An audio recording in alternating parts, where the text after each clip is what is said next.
പ്രിയമുള്ളവരെ, ലോട്ടറിയും തൊഴിലും എന്ന വിഷയത്തിലാണ് നമ്മളിവിടെ സംവദിക്കുന്നത്. നമുക്കറിയാം, കേരള ഭാഗ്യക്കുറി ഇവിടെ 1967 നവംബർ 1 കേരളപ്പിറവി ദിനത്തിൽ തുടങ്ങിയതാണ്. കേരളത്തിൻ്റെ സമ്പദ്ഘടനയുമായി വലിയൊരു ജീവിത സമൂഹവുമായൊക്കെ ബന്ധപ്പെട്ടിട്ടുള്ള ഭാഗ്യക്കുറി ഏകദേശം ഇപ്പോൾ 60 വർഷത്തിലേക്ക് കടക്കുകയാണ്. 10,000 കോടിയോളം രൂപയാണ് ഭാഗ്യക്കുറിയിൽ നിന്നുള്ള വരുമാനം. ലോകത്തിൽ തന്നെ ഇത്രയും ജനകീയമായിട്ടുള്ള ഒരു സമ്പദ്ഘടനയിലേക്കുള്ള വരുമാനവും വിഭവവും കണ്ടെത്തുന്ന മറ്റൊരു പദ്ധതി, അതും ആകർഷകമായും സുതാര്യമായും നടക്കുന്ന മറ്റൊരു പദ്ധതി ലോകത്ത് എവിടെയെങ്കിലും ഉണ്ടെന്ന് കാണിക്കാൻ പറ്റില്ല. 1 രൂപ നറുക്കെടുത്താൽ 1 ലക്ഷം കൂടെ പോരുന്നു എന്നുള്ള ലോട്ടറി ടിക്കറ്റിലെ അടൂർ ബാസി പാടുന്ന പാട്ടിൽ തുടങ്ങുന്നത് ഇന്ന് 1 രൂപയല്ല, 1 കോടി രൂപയിലധികം സമ്മാനം കിട്ടുന്ന രൂപത്തിലുള്ള ഇതാണ്. അത് തന്നെ വളരെ വൈവിധ്യമായിട്ടുള്ള, വളരെ ആകർഷണീയമായിട്ടുള്ള സമ്മാന ഘടന. കേരളത്തിലെ ഏറ്റവും നിസ്സഹായരായിട്ടുള്ള ജനങ്ങളുടെ ജീവിതാശ്രയം, വളരെയധികം ശാരീരികമായ വെല്ലുവിളി നേരിടുന്നവർ, മാനസികവും ബുദ്ധിപരവുമായിട്ടുള്ള പരിമിതികളുള്ളവർ, കാഴ്ച വൈകല്യമുള്ളവർ, അങ്ങനെ സമൂഹത്തിൻ്റെ താങ്ങും തണലും ആവശ്യമുള്ള ഒരുപാട് ആളുകളെ ജീവിതത്തിലേക്ക് കൈപിടിച്ചുയർത്തുന്ന സർക്കാരിൻ്റെ ഒരു ഇടപെടൽ കൂടിയാണ് കേരള ഭാഗ്യക്കുറി. നമുക്കറിയാം, കോവിഡിന് ശേഷം ഈ രംഗത്തേക്ക് വളരെയധികം ആളുകൾ കടന്നു വരുന്നുണ്ട്. അതേസമയം തന്നെ ഈ പുതിയ ഡിജിറ്റൽ കാലത്തിൽ നമ്മൾ മറ്റ് ലോട്ടറികളൊക്കെ നിരോധിച്ചിട്ടുണ്ടെങ്കിലും എഴുത്ത് ലോട്ടറിയുമായി ഡിജിറ്റൽ ഓൺലൈൻ ചൂതാട്ടവുമൊക്കെ ആയിട്ട് വലിയ വെല്ലുവിളികൾ നടന്നു വരുന്നുണ്ട്. കേരളം മറ്റ് ലോട്ടറികളൊക്കെ തന്നെ, കടലാസ് ലോട്ടറികളും ഓൺലൈൻ ലോട്ടറികളും ഒക്കെ നിരോധിച്ച വളരെ മാതൃകാപരമായിട്ടുള്ള ഇതാണ്. ഈ രംഗത്ത് പ്രവർത്തിക്കുന്ന, നേരത്തെ ഭാഗ്യക്കുറി ക്ഷേമനിധിയുടെ ചെയർമാൻ കൂടിയായിട്ടുള്ള, ലോട്ടറി തൊഴിലാളി ഫെഡറേഷൻ്റെ സംസ്ഥാന പ്രസിഡന്റ് കൂടിയായിട്ടുള്ള PR ജയപ്രകാശിന് സ്വന്തം പ്രവർത്തന അനുഭവങ്ങളുടെ കൂടി വെളിച്ചത്തിൽ കുറേ കാര്യങ്ങൾ പറയാനുണ്ടാവും. ആദ്യമായി ഇതിൽ ഇടപെട്ട് സംസാരിക്കുന്നതിന് വേണ്ടി പ്രിയപ്പെട്ട ജയപ്രകാശിനെ ക്ഷണിക്കുന്നു.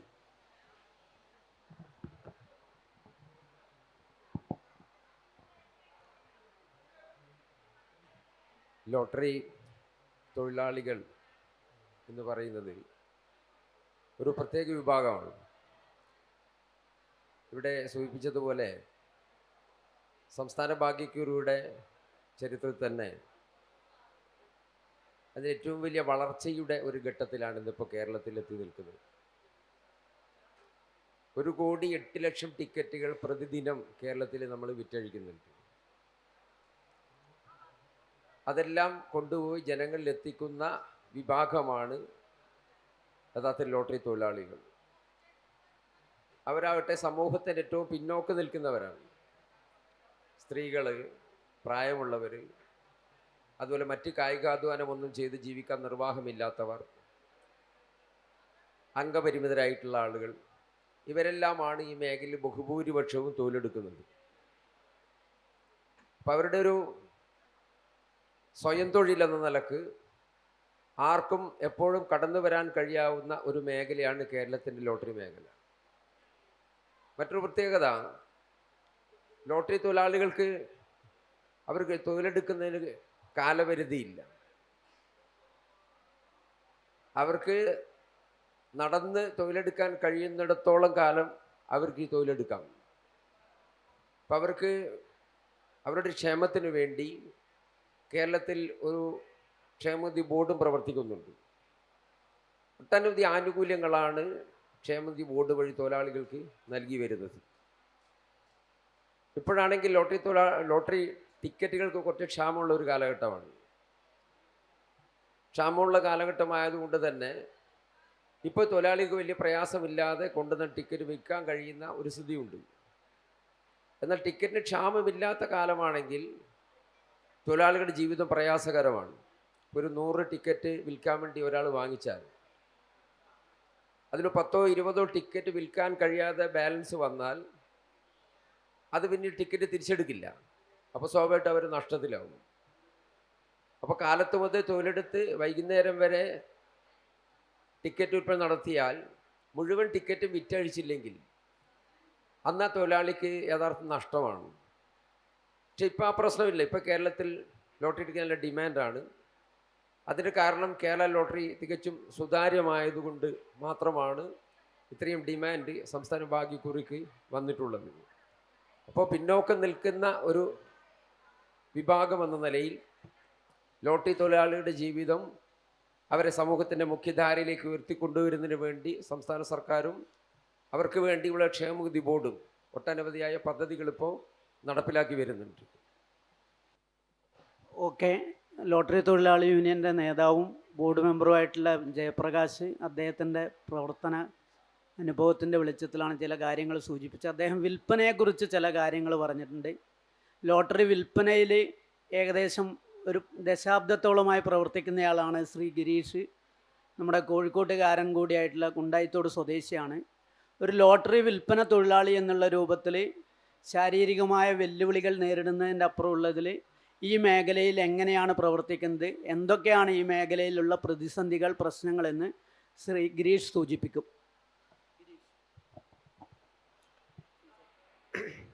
ഞാൻ Kerala federation of the blind Kozhikode Thamarassery taluk പ്രസിഡൻ്റാണ്. അപ്പോൾ എനിക്ക് പറയാനുള്ളത്, ലോട്ടറി തൊഴിലാളികൾക്ക് സർക്കാരിൻ്റെ നിന്ന് നല്ല ഒരുപാട് നേട്ടങ്ങളൊക്കെ തന്നെയാണ് ലഭിക്കുന്നുള്ളത്, പിന്തുണയും ലഭിക്കുന്നുണ്ട്. പക്ഷേ കാഴ്ച വൈകല്യം നേരിടുന്ന ഒരുപാട് ആളുകൾക്ക് ലോട്ടറി ഇപ്പോൾ കുറച്ച് കാലങ്ങളായിട്ട് ലഭിക്കുന്നതിന് ചെറിയ ബുദ്ധിമുട്ട് നേരിടുന്നു. അത് വല്ലാത്തൊരു ബുദ്ധിമുട്ടായി തന്നെ തോന്നുന്നു. കാരണം പല പ്രാവശ്യവും ഞങ്ങൾ ലോട്ടറി സർക്കാർ ഓഫീസിലൊക്കെ കയറി ഇറങ്ങിയിട്ട് ലോട്ടറി എങ്ങനെ കൊടുക്കുന്നില്ല എന്നൊക്കെ പറയുമ്പോഴും അവർ വേണ്ടത് ചെയ്യുക എന്നൊക്കെ പറയുന്നുണ്ട്.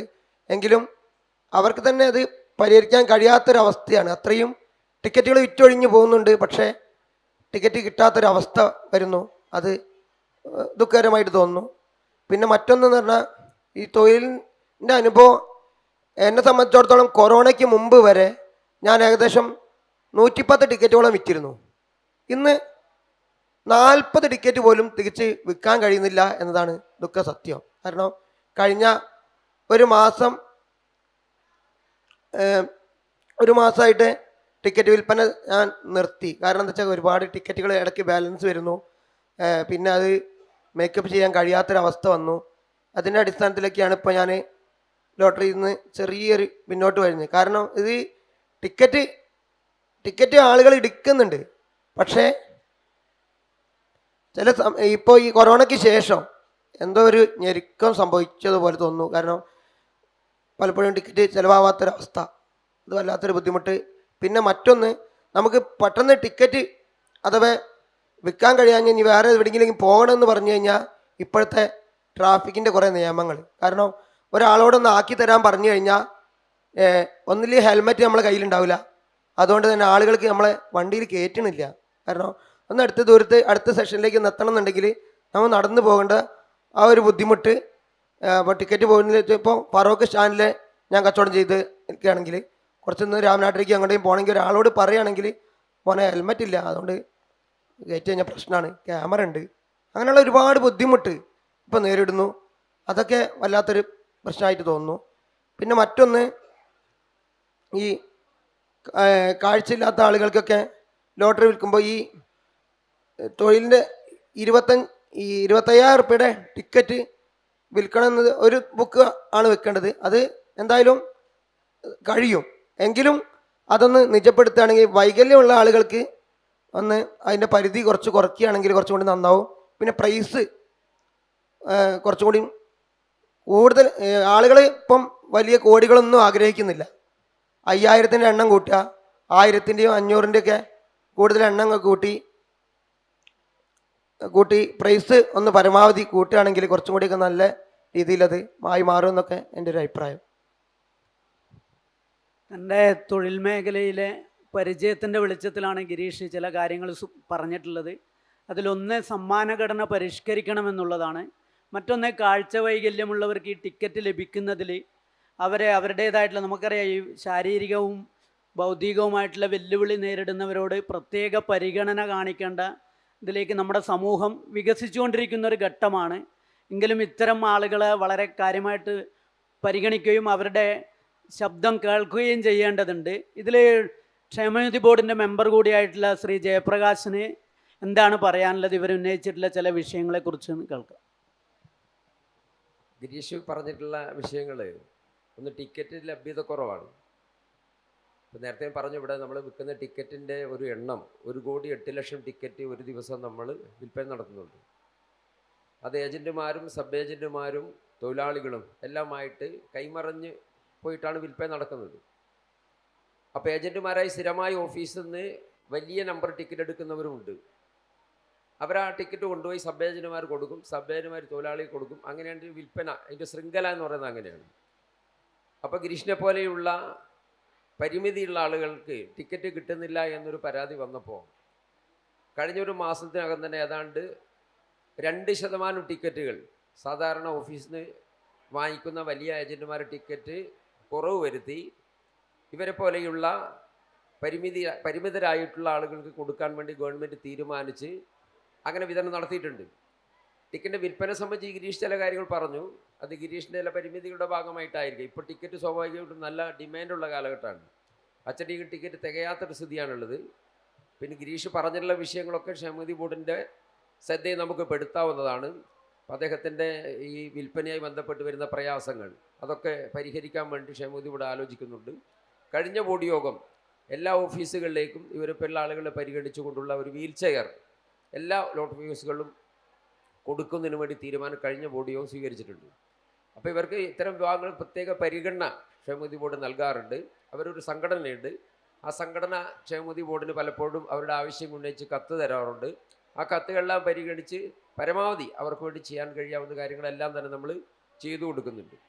പിന്നെ സമ്മാനഘടന പരിഷ്കരണം സംബന്ധിച്ച് ഗിരീഷ് ചില കാര്യങ്ങൾ പറഞ്ഞു. ഈ ലോട്ടറി എന്ന് പറയുമ്പോൾ അതിൻ്റെ സമ്മാനഘടന, ഇപ്പം പൊതുവിലൊരു ചർച്ച നമ്മുടെ കേരള സമൂഹത്തിൽ, കേരള ഗവൺമെൻറ് പണം ഉണ്ടാക്കി കൊടുക്കുന്ന മേഖലയാണ് ലോട്ടറി എന്നൊരു ചർച്ചയുണ്ട്. അതായത് തെറ്റായ ഒരു വാദമാണ്. കാരണം കേരള ലോട്ടറിയുടെ വരുമാനത്തിൻ്റെ തോത് പരിശോധിക്കുമ്പോൾ വിറ്റുവരവിൻ്റെ 60% സമ്മാനമായിട്ട് കൊടുക്കുന്നുണ്ട്. 25% വിൽപ്പന കമ്മീഷനായിട്ട് കൊടുക്കുകയാണ് ഈ തൊഴിലാളി ഏജൻറ്റുമാർക്കുമെല്ലാം. 10% ഏജൻസി പ്രൈസ് കൊടുക്കണം. എന്ന് വെച്ചാൽ ഏജൻറ്റിന് സമ്മാനം ലഭിച്ചാൽ പ്രോത്സാഹന സമ്മാനമായി കൊടുക്കുന്ന ഏജൻസി പ്രൈസ്. അപ്പം 60, 25, 85, 10, 95%. പിന്നെ ശേഷിക്കുന്ന 1% ക്ഷേമനിധി ബോർഡിനും, പിന്നെ അതിൻ്റെ പ്രിൻറ്റിങ്, വിതരണം, അതുപോലെ പ്രചരണം ഇത്യാദി കാര്യങ്ങൾക്ക് വേണ്ടി ചെലവഴിക്കുന്നത്. യഥാർത്ഥ സർക്കാരിൻ്റെ വലിയ കാര്യമായി ലാഭം, ടാക്സ് മാത്രമേ ഗവൺമെൻറ് കിട്ടുന്നുള്ളൂ. അപ്പം അതിൻ്റെ പരിധി നിന്നുകൊണ്ട് സമ്മാനഘടന പരിഷ്കരണം ഇപ്പം നടപ്പിലാക്കുന്നതിന് ഗവൺമെൻറ് ആലോചിക്കുന്നുണ്ട്. അടുത്ത മാസത്തോടു കൂടി സമ്മാനഘടന ഉൾപ്പെടെ പരിഷ്കരിച്ചുള്ള തീരുമാനങ്ങൾ എടുക്കും. അതിൻ്റെ തീരുമാനം ഗവൺമെൻറ് സ്വീകരിച്ചിട്ടുണ്ട്. ഓക്കെ, ലോട്ടറിയും സാഹിത്യവും തമ്മിൽ എന്താണ് ബന്ധം എന്ന് പലരും ചിന്തിക്കുന്നുണ്ടാവും.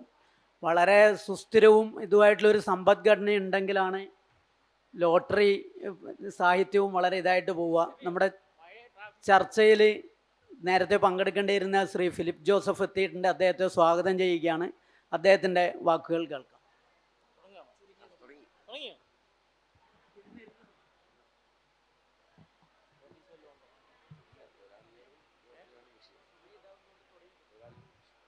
ഏറ്റവും പ്രിയങ്കരായ നേതാക്കന്മാരെ, സഹപ്രവർത്തകരെ, ടൗണിൽ ഭയങ്കര ട്രാഫിക് പ്രോബ്ലം ആയതുകൊണ്ട് ഏതാനും നിമിഷങ്ങൾ താമസിച്ചു പോയി, അതിന് ക്ഷമിക്കണം. ലോട്ടറി മേഖലയെ സംബന്ധിച്ച്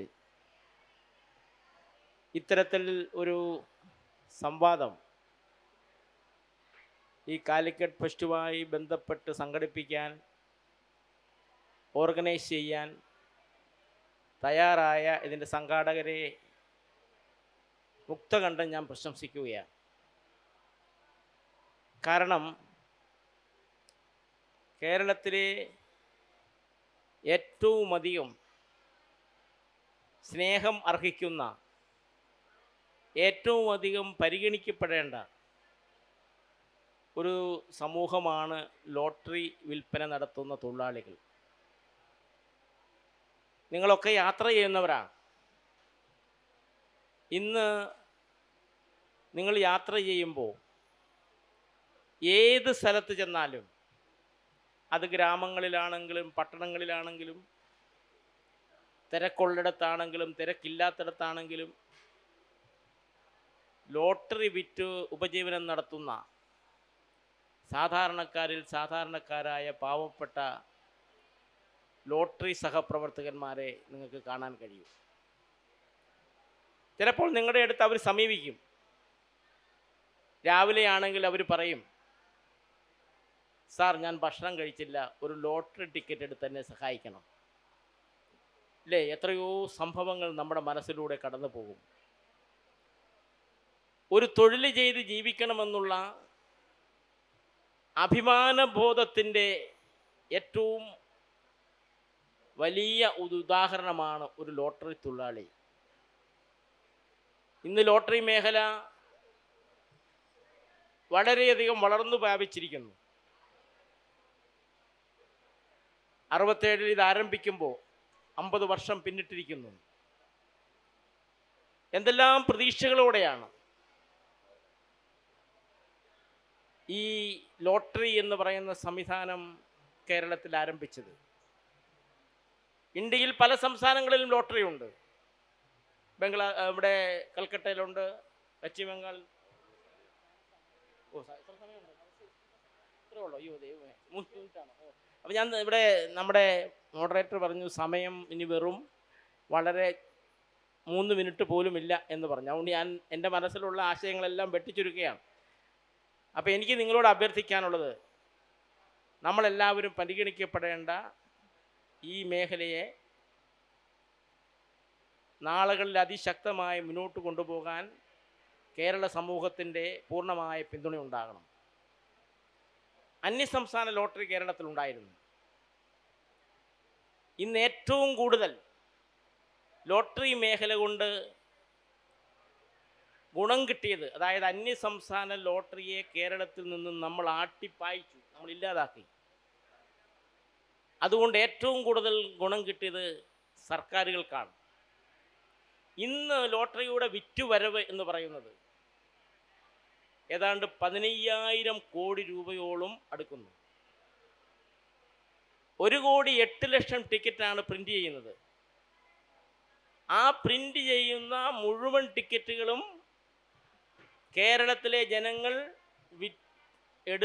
വിറ്റ് തൊഴിലാളികൾ വിറ്റ് ജനങ്ങളെടുത്ത് സർക്കാരിനൊരു വലിയ സാമ്പത്തികമായ ലാഭമുണ്ടാക്കുന്നു. പലപ്പോഴും നിങ്ങൾ കേട്ടിട്ടുണ്ടാവും, മദ്യവും ലോട്ടറിയുമാണ് കേരളത്തിൻ്റെ സാമ്പത്തിക രംഗത്തെ പിടിച്ചു നിൽക്കുന്ന 2 ഘടകങ്ങൾ എന്ന് പലരും വിലയിരുത്തുന്നതായി നമ്മൾ മനസ്സിലാക്കാൻ കഴിയും. ഇതിനകത്ത് ഏറ്റവും പ്രത്യേകം ശ്രദ്ധിക്കേണ്ട ഒരു കാര്യം, വലിയ മുതൽ മുടക്കില്ലാതെ, വലിയ മൂലധനമില്ലാതെ ഒരു തൊഴിലിൽ ഏർപ്പെടാൻ കഴിയുന്ന ഏറ്റവും പ്രധാനപ്പെട്ട ഒരു മേഖലയാണ് ലോട്ടറി മേഖല. ഓക്കെ ശ്രീ ഫിലിപ്പ്, നമ്മുടെ സമയപരിമിതി കൊണ്ടാണ്. ആർക്കെങ്കിലും എന്തെങ്കിലും ചോദ്യങ്ങൾ ചോദിക്കണം. അപ്പം ഞാൻ നിങ്ങൾക്ക് എല്ലാവർക്കും ആശംസകൾ നേരുന്നു. പറയാനുള്ളത് ഒന്നും പറയാൻ പറ്റിയില്ല, സാരമില്ല. ഇതിങ്ങനൊരു സംഭവം സംഘടിപ്പിച്ചതിന് ഞാൻ നന്ദി രേഖപ്പെടുത്തുന്നു. നമസ്കാരം, ജയ് ഹിന്ദ്. ആർക്കെങ്കിലും എന്തെങ്കിലും ചോദിക്കാനുണ്ടെങ്കിൽ പെട്ടെന്ന് ചോദിച്ചാൽ.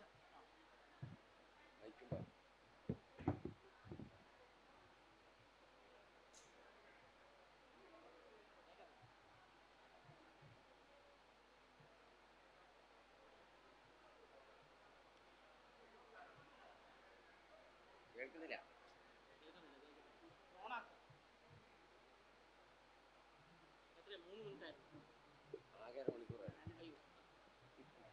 നമസ്കാരം, എൻ്റെ പേര് ഗണേഷ്. ഞാൻ ലോട്ടറി മേഖലയിലുള്ള ആൾ തന്നെയാണ്. 4 പതിറ്റാണ്ടിന് കൂടുതലായി. അപ്പോൾ ആദ്യകാലത്തൊക്കെ ലോട്ടറി ഇപ്പോൾ പറഞ്ഞ മാതിരി തന്നെ വളരെ പ്രയാസം നിറഞ്ഞ ഒരു രീതിയിലാണ് കച്ചവടം മുന്നോട്ട് പോയിക്കൊണ്ടിരുന്നത്. ഇപ്പോൾ ഞാൻ പെട്ടെന്ന് കുറച്ച് കാര്യം പറയാം. ഇപ്പോൾ 2020 മാർച്ച് 1-നാണ് നമ്മുടെ ഘടന പരിഷ്കരിച്ചത്. 5 വർഷത്തേക്ക് അപ്പുറമായി ഈ ഘടന പരിഷ്കരിച്ചിട്ട് അന്ന് 100 ടിക്കറ്റ് വിറ്റ ആൾ തന്നെയാണ് ഇന്നും 100 ടിക്കറ്റ് തന്നെയാണ് വിൽക്കുന്നതും അന്ന് 100 ടിക്കറ്റ് വിൽക്കുമ്പോൾ ലഭിച്ച ലാഭം തന്നെയാണ് ഇന്ന് 100 ടിക്കറ്റ് വിൽക്കുമ്പോഴും ലഭിക്കുന്നത്. 5 വർഷം കഴിഞ്ഞു, പക്ഷേ ലാഭത്തിൽ ഒരു വർധനയും ഉണ്ടായിട്ടില്ല. അത് ഒന്നും കൂടെ ഉണ്ട്. നമ്മൾ അതേപോലെ ലോട്ടറി വിൽക്കുന്ന സമയത്ത് ഇപ്പോൾ ചില അമ്പലങ്ങളിലെ പ്രദേശങ്ങളിലൊക്കെ ഇവിടെ ലോട്ടറി നിരോധന മേഖല എന്ന് സൂചിപ്പിച്ചിട്ട് അവിടെ പല സ്ഥലത്തും നമുക്ക് ചെറിയ ഇങ്ങനെ സാധാരണ ആൾക്കാർക്ക് ലോട്ടറി കച്ചവടത്തിന് ഏർപ്പെടാൻ പറ്റാത്ത ഒരു സ്ഥിതിവിശേഷമുണ്ട്. അതിനൊരു പരിഹാരം. അതേമാതിരി ഇതൊന്നും കൂടെ ഉണ്ട്. ക്ഷേമനിധി ഇപ്പോൾ പെൻഷൻ 2009 ക്ഷേമനിധി വന്നു. ക്ഷേമനിധി പെൻഷൻ ഇപ്പോൾ സാമൂഹ്യ സുരക്ഷാ പെൻഷൻ്റെ അതേ അളവാണ് 1600. അത് വർദ്ധിപ്പിച്ച് നൽകാനുള്ള ഒരു സാധ്യതയുണ്ടോ ഒന്നും കൂടി ഉണ്ട്. പിന്നെ ലോട്ടറി നമ്മുടെ വിൽപ്പനക്കാരെ ESI പരിധിയിൽ ഉൾപ്പെടുത്താനുള്ള ഒരു കാര്യം, അതേമാതിരി ലോട്ടറി ക്ഷാമം പരിഹരിക്കുന്നതിനുള്ള നടപടികൾ. നമസ്കാരം. ഇതിലിപ്പോൾ പ്രധാനമായിട്ട് ട്രേഡ് യൂണിയൻ നേതാക്കളും ഇതുമാണ് വളരെ ഔദ്യോഗികമായിട്ടും ആധികാരികമായിട്ടും മറുപടി പറയേണ്ട ചോദ്യങ്ങൾ, പ്രസക്തമായ ചോദ്യങ്ങളാണ് ഉന്നയിച്ചിട്ടുള്ളത്. ഇതിനൊരു പരിധിവരെ മറുപടി പറയാൻ പറ്റുക ക്ഷേമനിധി ബോർഡിൻ്റെ മെമ്പറായിട്ടുള്ള സി ജയപ്രകാശനാണ്. അദ്ദേഹം അതിൽ പറയാവുന്ന കാര്യങ്ങളിൽ സൂചിപ്പിക്കും.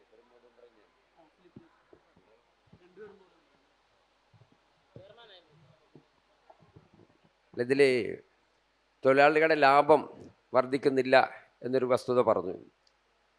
തീർച്ചയായും വളരെ ഗൗരവത്തോടുകൂടി തന്നെ ഈ മേഖലയിലെ സംഘടനകൾ എന്ന നിലക്ക് അത് ചർച്ച ചെയ്യുന്നുണ്ട്. അടുത്ത മാസത്തോടുകൂടി ചില സമാന ഘടന പരിഷ്കരണം എല്ലാം നടപ്പിലാക്കാൻ വേണ്ടി ഗവൺമെൻറ് ആലോചിക്കുന്നുണ്ട് എന്നാണ് പറഞ്ഞത്. അപ്പം ഇവരുടെ വരുമാനത്തിൽ വർധനമുണ്ടാക്കുന്ന ആവശ്യമായ ഇടപെടലുകൾ ട്രേഡ് യൂണിയനുകൾ എന്ന നിലയ്ക്ക് ഞങ്ങൾ നടത്തും എന്നാണ് അതിലൊന്ന് പറയാനുള്ളത്. മറ്റൊന്ന്,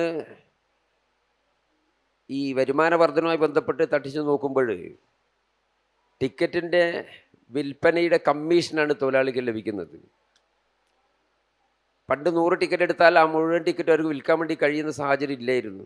എന്നാൽ ഇപ്പോൾ കുറച്ച് കാലമായി അവർ വാങ്ങിക്കുന്ന ടിക്കറ്റുകൾ മുഴുവനും അവർക്ക് വിറ്റഴിക്കാൻ വേണ്ടി കഴിയാവുന്നൊരു സാഹചര്യമുണ്ട് എന്നുള്ളതാണ് ഇപ്പം അതുമായി ബന്ധപ്പെട്ടൊരു പോസിറ്റീവായിട്ടുള്ള കാര്യം എന്നുള്ളത് പറയാനുള്ളത്. മറ്റു കാര്യങ്ങളൊക്കെ ഗവൺമെൻറ്റിൻ്റെയും ക്ഷേമനിധി ബോർഡൊക്കെ ശ്രദ്ധയിൽപ്പെടുത്തേണ്ടതാണ്. ബോർഡ് മെമ്പർമാർ നിലക്ക് ഞങ്ങൾ അവരുടെ ശ്രദ്ധയിൽപ്പെടുത്താം എന്നാണ് സംബന്ധിച്ച് പറയാനുള്ളത്.